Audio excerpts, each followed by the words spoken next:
napaka-loka. Yung mga detalye Yung mga nito, ang nababasa ko. oo, parang gusto ko magbasag ng plato dito, pero walang plato eh. Huwag muna, no? Okay. Si Ma'am Roberta, ano po ang palayaw ninyo, Ma'am? Bebe po. Bebe. Okay. 57 years old. Oh, age is just a number. Ganda ng kilay namin eh. Ang asawa ninyong may kagwapuhan naman sana, no? Ay ilang taon na?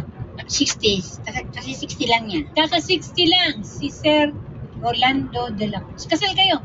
Yes po. Ilan ang anak natin? 5. 5. Ilang taon na itong mga batang to? 35.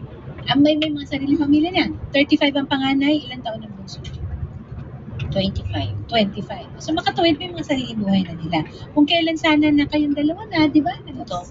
Magkasama kayo na Yun nga po. mag-i-enjoy na sana ng buhay niya. Ano ba ang trabaho ni Sir? Ano ba ang palayaw niya? Rolly? Lando. Lando. Anong tawagan ninyo? Han. Ga. Be. Ma. Pa. Ma. Pakialam ko. Malay mo. Ganyan. Okay. Sumakabilang bahay eh. No?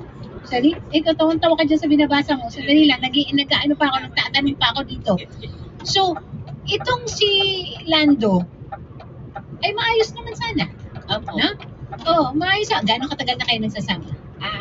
Bali, second chance na yan sa akin after 7 years na nagkahiwalay kami. Sandali, second chance. Dahil nagkaroon na pala ng... Opo. April 5, 2022 nang tinanggap po ni siya. Nagpatawad kayo. Opo. Dahil ano naman ang kasalanan niya? No? Marami pong bagay. Nagkahiwalay na po kami nung araw. Ako na mismo ang lumayas. Para Ikaw ang lumayas. So ilang taon kayong hiwalay? 7 years. 7 years. Tapos tinanggap mo ulit siya 2022. 2022. Okay. Between 2022 at 2025, 1990 po kami kinasal. 1990 kayo kinasal. 1989.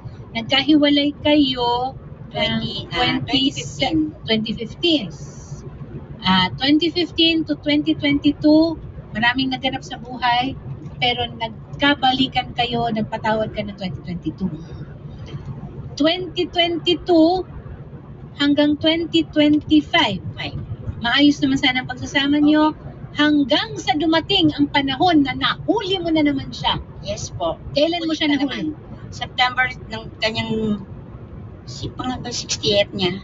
Birthday niya? Senior. Oo, senior Excited citizen na po kami siya. noon eh. Oo. Para sa kanya, excited kami. Oo, maghahanda. Magpapakaider nga po talaga ako talagang maluwag sa kalooban.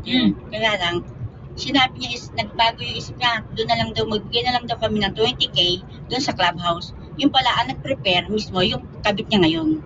Aray, Hindi kami kasali.